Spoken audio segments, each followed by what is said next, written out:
Gold, trusted gold buyers. మీరు తాకట్టు పెట్టిన బంగారాన్ని విడిపించి ఈ రోజు ఉన్న మార్కెట్ ధరకు కొనబడను.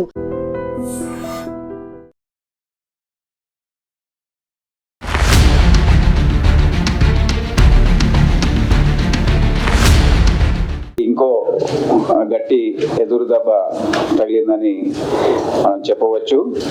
మావోయిస్ట్ సిద్ధాంతం మరియు భావజాలం ఏదైతే ఉందో అది మనము గత 50 సంవత్సరాల నుండి దాన్ని అనుభవిస్తున్నాము, చూస్తున్నాము. అనేక రకాలుగా అది మారింది. గత 2-3 సంవత్సరాల నుండి రాష్ట్ర ప్రభుత్వం మరియు కేంద్ర ప్రభుత్వం ఒక పాలసీ ప్రకారం దీన్ని పూర్తిగా మన దేశంలో నుండి ఒక ఇంటర్నల్ ఆర్డర్ మెయింటైన్ చేయడానికి, దేశ భద్రత గురించి అనేక చర్యలు తీసుకోవడం జరిగింది. దాంట్లో భాగంగా మనకు తెలుసు, ఎంతో మంది సరెండర్ కావడం, ఎన్కౌంటర్స్ లో చనిపోవడం, వెపన్ సీజ్ కావడం, ఇదంతా జరిగింది. ఈరోజు మావోయిస్ట్ పార్టీకి చెందిన central committee member Hasnuri Narahari alias Vishwanath,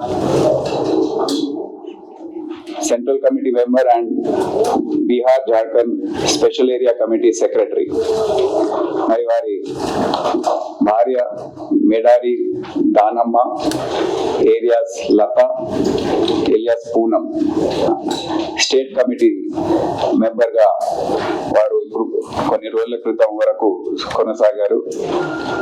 ఈరోజు స్వచ్ఛందంగా వారు తెలంగాణ పోలీస్ ముందు లొంగిపోవడం జరిగింది.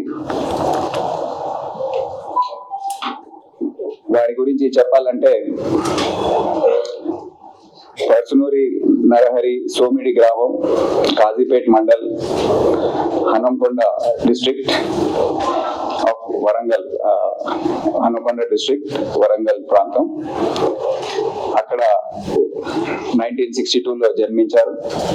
దాని తర్వాత 1st to 7th class Somidi government స్కూల్లో, 8th to 10th Kazipet government స్కూల్లో, ఇంటర్మీడియట్ గవర్నమెంట్ జూనియర్ కాలేజ్ మరియు degree first year LB college లో చదువుతున్న సందర్భంలో రాడికల్ స్టూడెంట్స్ యూనియన్ తో పరిచయం ఏర్పడి ఆర్ఎస్యు భావజాలానికి వారు ఆకర్షితులై అటువైపు వెళ్ళడం జరిగింది. అండర్ గ్రౌండ్ అయిపోయారు. అండర్ గ్రౌండ్ అయిన తర్వాత పార్టీలో ఒక దళం మెంబర్, కుంటా దళం లో ముందు సుకుమా డిస్ట్రిక్ట్ ఛత్తీస్గఢ్ లో అతన్ని పంపించడం జరిగింది. అక్కడి నుండి గోపన్న దళం మరియు రామన్న స్క్వాడ్ దండకరణ్య ఏరియాలో ఈయన పనిచేయడం. 1986లో హైదరాబాద్ సిటీలో సిటీ ఆర్గనైజర్ గా పనిచేసిన తర్వాత వచ్చే 3 సంవత్సరాల్లో డెన్ కీపర్, బెంగళూరు సిటీలో డెన్ కీపర్ గా ఉన్నారు. తర్వాత 10 సంవత్సరాల పాటు supply team and arms team, technical department ఏదైతే ఉంటుందో సౌత్ బస్తర్ లో, దండకరణ్య ప్రాంతంలో, ఛత్తీస్గఢ్ లో టెక్నికల్ డిపార్ట్మెంట్ ఏదైతే ఉంటుందో మావోయిస్ట్ పార్టీలో, అక్కడ దాంట్లో చేరి దాని తర్వాత రీజనల్ కమిటీ మెంబర్ గా ప్రమోషన్ ఇవ్వడం, నాగ్పూర్ టెక్నికల్ డిపార్ట్మెంట్ టీంలో 4 సంవత్సరాలు పనిచేయడం, 2005లో జార్ఖండ్ కి దాన్ని బదిలీ చేయడం జరిగింది. తర్వాత స్టేట్ కమిటీ మెంబర్ 2006లో అక్కడ Bihar Jharkhand special area committee member గా కొనసాగించడం, 2010లో బీహార్ స్టేట్ కమిటీలో అతన్ని షిఫ్ట్ చేయడం, 2017లో కీలకమైన ఘట్టం, సెంట్రల్ కమిటీ మెంబర్ గా అతన్ని నియమించడం జరిగింది ఈస్టర్న్ రీజనల్ బ్యూరోలో. దాని తర్వాత బీహార్ జార్ఖండ్ స్పెషల్ ఏరియా కమిటీలో పనిచేయడం, కోల్హన్ ఏరియా ఆఫ్ జార్ఖండ్ లో స్టేట్ మిలిటరీ కమిషన్ ఏదైతే ఉంటుందో అక్కడ ఒక మెంబర్గా కొనసాగడం, వచ్చే 3 సంవత్సరాలు ఆ ఏరియాలోనే టెక్నికల్ డిపార్ట్మెంట్కి హెడ్గా వ్యవహరించడం, సెక్రటరీగా పదోన్నతి సాధించడం అనేది జరిగింది. ముఖ్యంగా నైపుణ్యం, ఫైర్ ఆర్మ్స్ తయారు చేయడం, మోటార్స్ తయారు చేయడం, rocket propelled grenades, booby traps ఏర్పాటు చేయడం, ఒక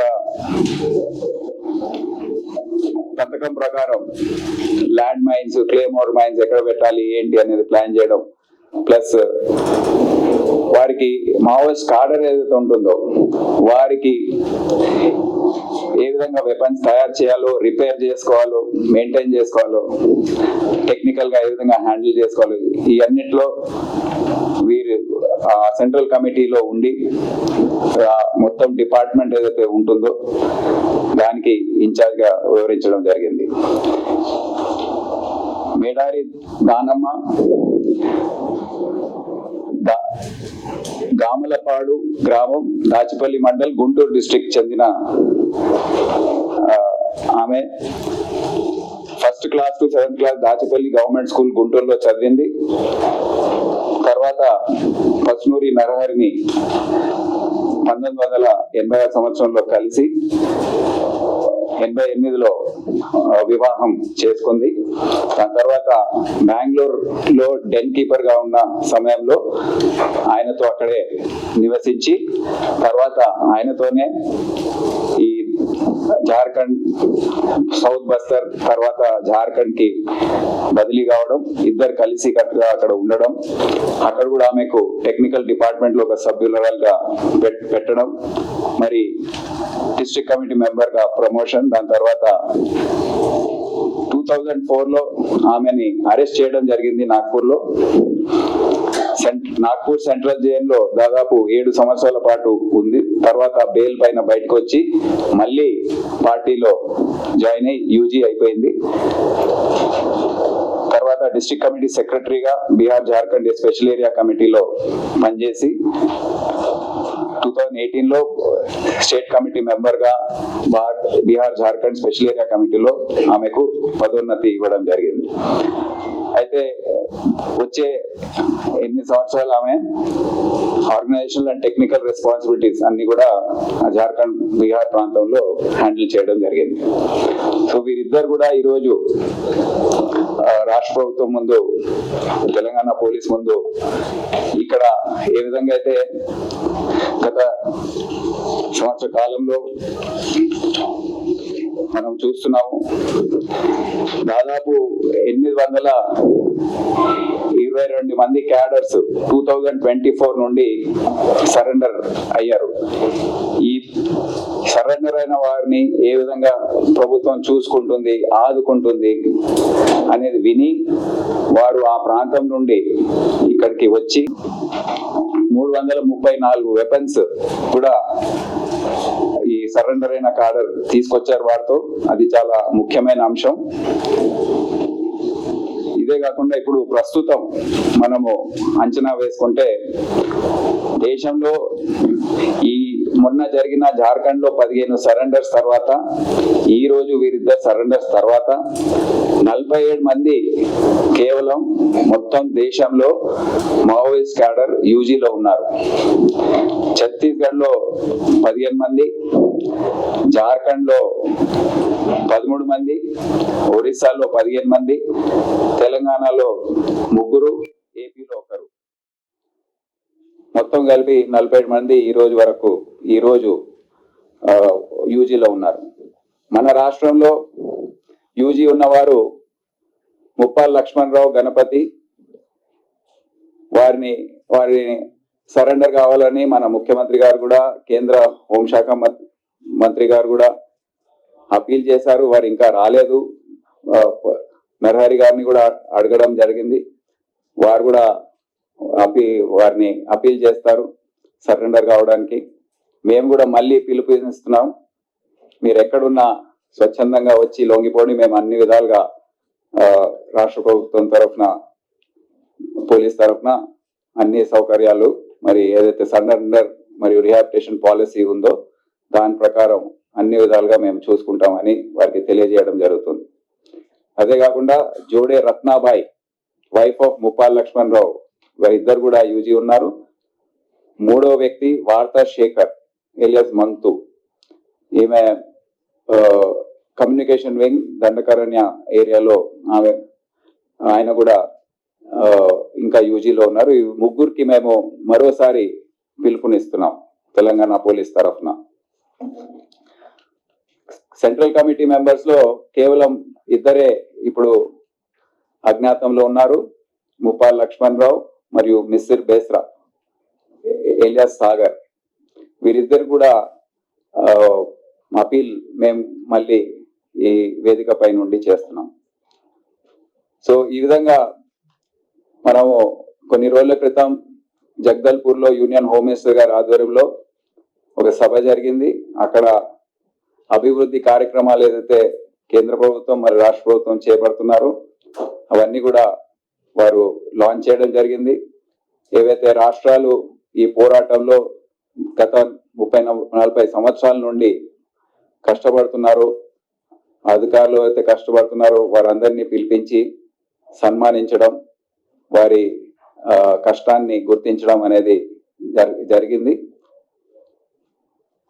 దాని తర్వాత జరిగిన మీటింగ్ లో మా వచ్చే రోజుల్లో ఏ విధంగా మనం వ్యవహరించాలి, వీరందరూ ఏవైతే సరెండర్ అయ్యారో వారందరూ జనజీవన స్రవంతిలో కలిసే విధంగా ఏ చర్యలు తీసుకోవాలి, వారికి ఆదాయం మార్గాలు, ఏదైనా ఎంప్లాయ్మెంట్ గురించి, రీస్కిల్లింగ్ గురించి ఇవన్నీ కూడా చర్చించడం జరిగింది.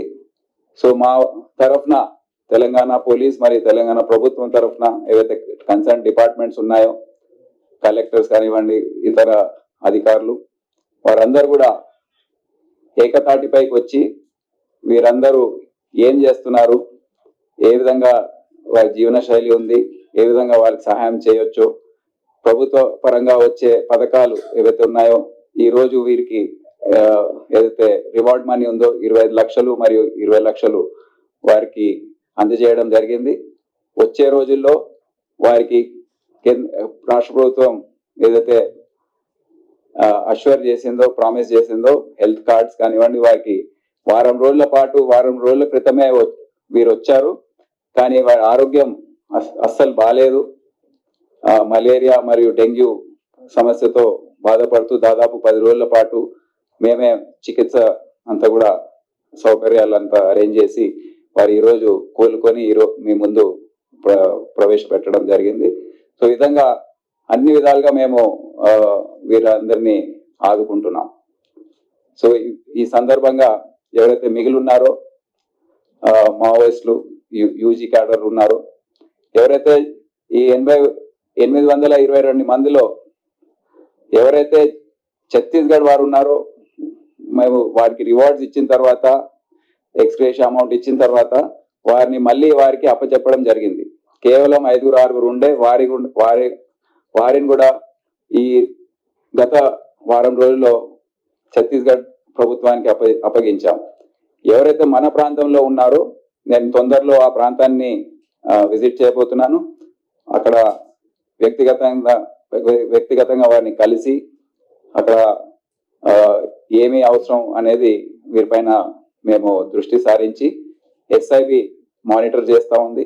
సో ఈ చర్యలన్నీ కూడా మేము తీసుకుంటామని మీకు తెలియజేస్తున్నాం. తెలంగాణ ముఖ్యమంత్రి రేవంత్ రెడ్డి గారికి మరియు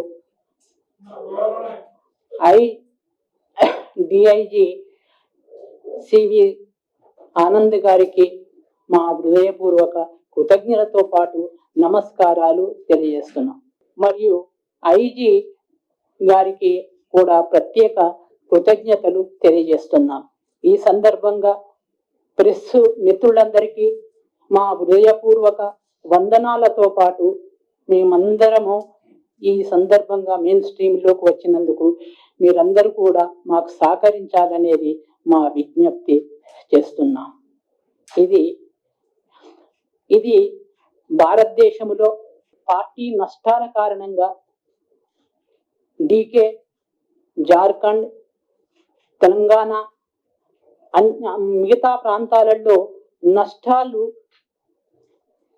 చవి చూసినందున సాయుధ పోరాటం అనే ఏదైతే దారి ఉందో అది ప్రస్తుతము కష్టాలమయంగా కనిపిస్తున్నది.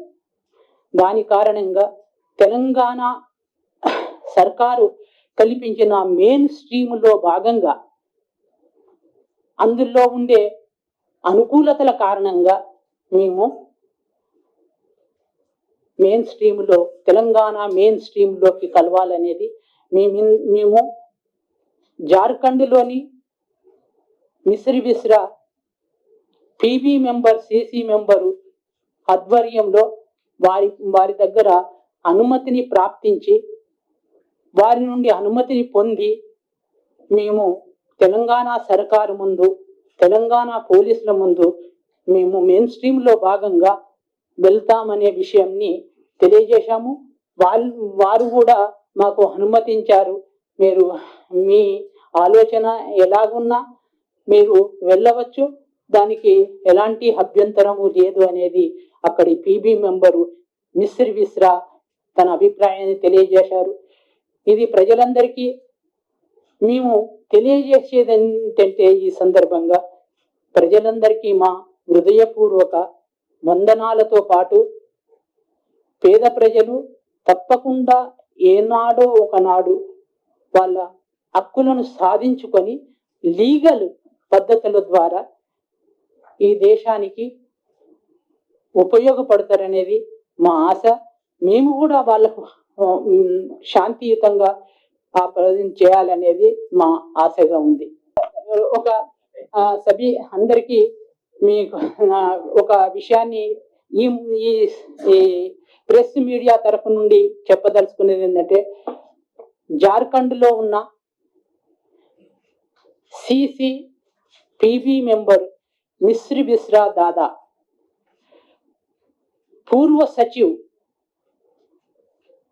గణపతి గారికి మేము ఈ ప్రెస్ మూలకంగా తెలియజేసేది ఏంటంటే తెలంగాణ సర్కారు కల్పించిన అనేక సదుపాయాలు దానితో పాటు దేశంలో ఉన్న పరిస్థితులు మనకు అనుకూలించని పరిస్థితుల కారణంగా వారు కూడా ఈ మెయిన్ స్ట్రీమ్లోకి వచ్చి చేరి తెలంగాణకు లో ప్రజలకి తెలంగాణ సర్కారుకి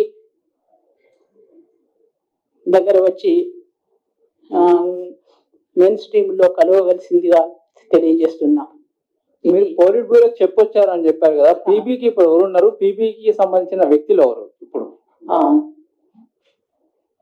ఇది పీబీ మిశ్రి విశ్రా అనే కామ్రేడ్ ఇప్పటికీ పీబీగా కొనసాగుతున్నాడు జార్ఖండ్లో. మిశ్రి విశ్రా ఏది జార్ఖండ్లో. One side, Amit Shah ji says कि हम नक्सल मुक्त भारत बना चुके हैं, एक तरफ आप अपील कर रहे हैं, क्या ये कॉन्ट्रडिक्टरी नहीं है? नहीं, कोई कॉन्ट्रडिक्शन नहीं है इसमें। ये बात है कि ऑलरेडी ऐसे समय आ गया है कि वो निहत्थे हैं, अभी वो कोई तरीके के ऑपरेशन नहीं कर पाएंगे और वेपन्स पूरे दे दिए हैं, समर्पण किए हैं और केवल देश में 47 लोग अभी यूजी हैं। तो ये भी सब हर जगह फैल चुके हैं और सरेंडर करने के लिए एक रास्ता ढूंढ रहे हैं। तो ऐसे अपील करने पर जरूर आएगा कोई। हम तो अभी ये मान के चल रहे हैं कि ये खत्म हो चुका है और जो भी बाकी हैं उन सबको हम लेकर आएंगे और जो भी सरेंडर हो चुके हैं वो हमको ये चैलेंज है कि फिर वापस कुछ ना करें, उनको मेन स्ट्रीम में और सोसाइटी में इंटीग्रेट करना है। तो ये हमारा चैलेंज है, वो हम जरूर करेंगे। सर, बीजेपी गवर्निंग स्टेट से आप क्या डिफरेंट कर रहे हैं कि आपके पास आके सरेंडर कर रहे हैं? बस नहीं, ऐसा नहीं है, ये नेटिव है यहाँ के, ये दोनों, ये है काजीपेट वारंगल के और वो हैं गुंटूर के, और उनको लग रहा है कि तेलंगाना सरकार जो है अच्छी तरीके से इनका देखभाल कर रही है। रिवॉर्ड अमाउंट हो या दूसरे सरेंडर के तौर पर जो भी उनको देना है वो सब उपलब्ध उनको मिल रही है। और जो गांव में जाके रहने के बाद भी यहाँ पर जो सामाजिक कंडीशंस जो हैं वो उनको पसंद आ रहे हैं, हॉस्टाइल नहीं है, पब्लिक भी वहां उनको स्वागत कर रहा है, तो इसीलिए यहाँ पर आकर वो सरेंडर हो रहे हैं। हमने बातचीत की इनसे काफी, ये हमारे सभी टीम तो काफी 10 दिन से उनसे बात कर रही है, तो उन्होंने बताया कि जो 2 दिन में 3 एनकाउंटर हुए झारखंड में, तो उससे बहुत ही उनको उन पर प्रभाव पड़ा और वो इधर काफी बिखर गए, मतलब इधर उधर बट गए वो, तो वो एक बहुत ही उन पर प्रभाव हुआ कि अभी हमको कोई अस्तित्व नहीं है, हमको अगर रहेंगे तो मरना ही बाकी है। तो वो एक बहुत ही बड़ा इन पर इन्फ्लुएंस है कि पार्टी का जो चलने का जो कार्यक्रम है उसको चलाने का, उसको करीब करीब वो खत्म हो चुका है। तो कैडर उसकी वजह से वहां पर सरेंडर, अभी 3 दिन पहले वहां पर 15 लोग सरेंडर हुए हैं, बाकी जो 17 लोग हैं वो भी आने के लिए तैयार हैं। और मैंने जिस तरीके से कहा है कि अभी हमारा चैलेंज ये है कि ये जब ये सब जो यूजी कैडर थे जंगल में, अब ये करीब करीब 40 साल से 45 इयर्स बाहर यूजी हैं, तो इनको समाज में मिलाना, इनको हम एक तरीके से उनका देखभाल करना और समाज में, गांव में जो जाएंगे, जहाँ रहेंगे, किस तरीके से वो अपना आगे आने वाला जीवन बिताएंगे, क्या काम करेंगे, ये सब को हम मॉनिटर करने की बहुत जरूरत है। तो ऐसे भी इस पर अभी पूरी तरीके से हावी है, वो मॉनिटर कर रही है। हमारे पास सिस्टम्स हैं, 1 महीने में एक बार रिव्यू होता है, 2 महीने में एक बार एक जिलों में जो एसपी सीपी हैं उनसे फीडबैक ली जाती है, 6 महीने में एक बार पूरी तरीके से कितना दूर इनका रिहैबिलिटेशन आया है, इस पर भी रिपोर्ट लिया जाता है। तो इस तरीके से अब और आगे चल के, क्योंकि हमारे लिए प्रायोरिटी आइटम है, कभी करीब 40-50 साल से ये राष्ट्र भी ये माओइस्ट, नक्सलाइट्स और माओइस्ट की समस्या से उसको बहुत ही प्रॉब्लम हुआ है, तो वो सब नजर में रखते हुए हम इस पर पूरी तरीके से इस पर हम दृष्टि डालेंगे और इसका अच्छी तरीके से एग्जीक्यूट होने का हम देखेंगे।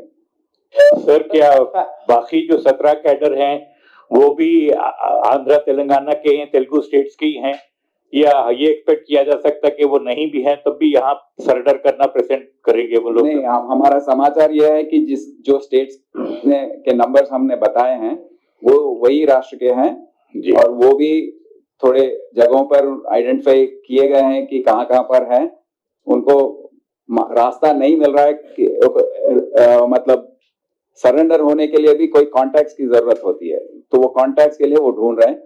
जल्द ही उड़ीसा हो, तेलंगाना हो, झारखंड हो, छत्तीसगढ़ हो, मुझे पूरा विश्वास है कि ये जो 47 लोग यूजी हैं वो भी बाहर आ जाएंगे और उसके बाद पुनर्वास का कार्यक्रम जो है उसको हम ठीक तरह से करेंगे। सर, लोग जितने पहले सिलेंडर हुए, सर जितने लोग पहले सिलेंडर हुए सर, क्या उन लोग के थ्रू जो आगे चल के सिलेंडर हो रहे लोग, इन लोग भी उन लोग के थ्रू हो रहे सर, जितनी अपनी कोशिश है, या लोग जो पहले सिलेंडर उनके थ्रू हो रहे सिलेंडर उन लोग ज्यादातर? ये जो भी सरेंडर हुए हैं उनके जरिए भी आ रहे हैं और कॉन्टैक्ट जो हैं ऑफिसर्स के साथ भी, अब एसआईबी के ऑफिसर्स हैं वो भी 30-40 साल से काम कर रहे हैं, तो एक कॉन्टैक्ट जो है, जो लोकल मिलिटेंट्स हो उनके जरिए वो कॉन्टैक्ट डेवलप होता है, तो वो एक मैसेज भेजते हैं कि हमको सरेंडर होना है, तो गांव के लोकल लीडर हो या वहाँ के, उनके जरिए, उनके द्वारा ये आ जाते हैं। There may be attempts here and there, but they don't have the momentum to do it, and we have to be careful. As a state, we cannot let our guard down. We have to be careful. We have to watch them. We have to help them out so that they come out fully. So that responsibility remains on us, and we will execute that. Sir మావోయిస్టులు కావచ్చు కదా, ఇప్పుడు మొత్తంగా అయిపోయిందని చెప్తున్నారు. అంటే grievance ఒకటి SIB ఉన్న టీమ్స్ అంటే మొత్తం ఫోర్స్ ని విడ్రా చేస్తున్నట్టు ప్రక్రియ స్టార్ట్ అయిందా? లేదు, మొత్తం విత్డ్రా చేసే క్వశ్చనే లేదండి. మేము మా అనుభవాలు ఏవైతే ఉన్నాయో, ఏదైతే మేము చూసామో దాన్ని దృష్టిలో పెట్టుకొని ఎప్పుడు కూడా ఈ తప్పు చేయం. తగ్గిస్తాం నంబర్స్ తగ్గిస్తాము, కానీ మా ఆపరేషనల్ అబిలిటీస్ పూర్తి స్థాయిలో ఉంటాయి. నంబర్స్ డీటెయిల్స్ ఇంకా చెప్పలేము. సార్ ఇప్పుడు గణపతి తర్వాత జేడి రత్నాబాయి, వార్తాశేఖర్ వీళ్ళు ముగ్గురు కూడా ఇంకా అజ్ఞాతంలో ఉన్నారు. సో వీళ్ళతో పాటు పనిచేసిన వాళ్ళందరూ కూడా ఇప్పటికే తెలంగాణ పోలీసుల ముందు చాలా మంది లొంగిపోయారు. కానీ వీళ్ళు అడవుల్లో ఉన్నారా లేకుంటే ఎక్కడైనా షెల్టర్ జోన్ లో ఉన్నారా అనేది ఏమన్నా ఇప్పటి వరకు మీకు ఏమైనా సమాచారం ఉందా? వారి క్లోజ్ అసోసియేట్ లో ఉన్న నరరికి తెలియదు విషయం. సో మాకు తెలియడం అసాధ్యం. అందుకే మీ పత్రికల్లో చదివాను, ఏదో థాయిలాండ్ లో ఉన్నాడని, బ్యాంకాక్ లో ఉన్నాడని. అది అట్లా ఉండకపోవచ్చు. మన దేశంలోనే ఎక్కడో ఉన్నారు, ఏదో డెన్ లో ఉన్నారు, హైడౌట్ లో ఉన్నారు. సో మేమైతే పూర్తి అష్యూరెన్స్ ఇస్తున్నాము, 150% మీరు సేఫ్ గా ఉంటారు. దయచేసి లొంగిపోండి అని అప్పీల్ చేస్తాం. సార్, కొన్ని రాష్ట్రాల్లో డంపింగ్ చేసిన ఆయుధాలను లొంగిపోయిన మావోయిస్టుల ద్వారా డంపింగ్ చేసిన ఆయుధాలను వెలికి తీసే పని చేస్తున్నారు, శోధన చేసి. అలాంటి పని ఏమైనా చేసే అవకాశం ఉందో తెలంగాణలో? అవును, దాని గురించి వేట కొనసాగుతుంది. ఇప్పుడు వచ్చే వెపన్స్ ఏవైతే వచ్చాయో అవి పూర్తిగా వచ్చాయని మేము భావించడం లేదు. తప్పకుండా డంప్స్ లో ఉండవచ్చు. వెపన్సే కాదు, ఇతర ఏదైతే క్లేమోర్ మైన్స్, ల్యాండ్ మైన్స్, ఇటువంటి రాకెట్స్ ఇటువంటివి ఉండొచ్చు. ఇంకా వారు సరెండర్ వారు కూడా మొత్తం చెప్పి ఉండకపోవచ్చు అని మేము భావిస్తున్నాం. సో ఆ వేట కొనసాగుతుంది. ఇన్ఫర్మేషన్ మాకు వస్తూ ఉంటుంది, ఎస్ఐబికి వస్తుంది, గ్రేహౌండ్స్కి వస్తుంది, సో మేము ఇంటెలిజెన్స్కి వస్తుంది. తప్పకుండా ఆ దిశలో మేము 100% అలర్ట్ గా ఉంటాం. వీలైనంత వరకు అన్ని వెపన్స్ వచ్చే విధంగా మేము చర్యలు తీసుకుంటాం. సార్, ఇప్పటి వరకు చాలా మంది, వందల మంది లొంగిపోయారు. వారి జీవన విధానం పైన మీ పోలీస్ సర్వేలెన్స్ ఉంటుంది. చెప్పాను కదా, ఇప్పుడే ఇంత 1 month కోసారి, 2 months, 6 months surveillance reports ఉంటాయి. వారికి రీహాబ్ ఏదైతే ఉందో తక్షణమే రివార్డ్ అమౌంట్ ఇవ్వడము, హెల్త్ కార్డ్స్ ఇవ్వడము, వారికి ఏదైనా పని చేసుకునే ఉద్దేశం ఉంటే ఆ పని కోసం అవసరమైన స్కిల్స్ ఏవైతే ఉంటాయో, నైపుణ్యం ఏదైతే ఉంటుందో, ఇప్పుడు ఎవరైనా టైలరింగ్ అనుకోండి, అటువంటి టైలరింగ్ స్కిల్స్, ఎవరైనా కార్పెంటరీ చేయదలుచుకున్నారు, ఎలక్ట్రీషియన్ పని, లేకపోతే ఫార్మింగ్ చేసుకోదలుచుకుంటే ట్రాక్టర్ ఇప్పించడం, దాంట్లో కూడా అలవాటు చేయాలి, ఆ స్కిల్స్ వారికి అందించాలి. సో స్కిల్లింగ్ సెంటర్ అనేది ఒకటి ప్రారంభించాలని అనుకుంటున్నాం. ఏదైతే ఛత్తీస్గఢ్ లో ఒకటి స్టార్ట్ చేశారు, మేము కూడా వీరికి ఎవరైనా వారికి ఈ కోరిక ఉంటే తప్పకుండా మేము ఆ దిశలో సాయం చేసి వారికి హౌస్ ప్లాట్స్ ఇటువంటివి ఇప్పించి వారు సెటిల్ అయ్యే విధంగా, మళ్ళీ ఆలోచన వేరే విధంగా వెళ్లకుండా చర్యలు మేము తీసుకుంటాం. ఇప్పటికే ముందు వచ్చే రోజుల్లో కూడా దాన్ని ఇంకా జాగ్రత్తగా, ఆల్మోస్ట్ క్యాడర్ ఎవరు బయట లేరు కనుక వారందరిపైన ఫోకస్ చేసి పేరున ఏవైతే మా దగ్గర లిస్ట్ ఉందో వారిని రెగ్యులర్ గా కాంటాక్ట్ చేసి జిల్లా ఎస్పీ స్థాయిలో ఎస్ఐ, సిఐలు, ఎస్పీలు, సిపిలు, అదే కాకుండా ఎస్ఐబి తరఫున ఇక్కడ స్టేట్ లెవెల్ నుండి మేము మానిటర్ చేయడం, జిల్లాలకు వెళ్ళినప్పుడు వారిని కలవడం. ఇప్పుడు నేను తొందరలో భూపాలపల్లి ఆ ప్రాంతం వెళ్ళినప్పుడు వీళ్ళు కలుస్తాను, అడుగుతాను ఎట్లా ఉందని, ఇంకేమైనా కావాలని అడుగుతాం. ప్రభుత్వం తరఫున అక్కడ ఉన్న కలెక్టర్, ఎస్పీతో అవన్నీ చేయించడం, ఇవన్నీ కూడా మేము చేపడతామని తెలియజేస్తాం.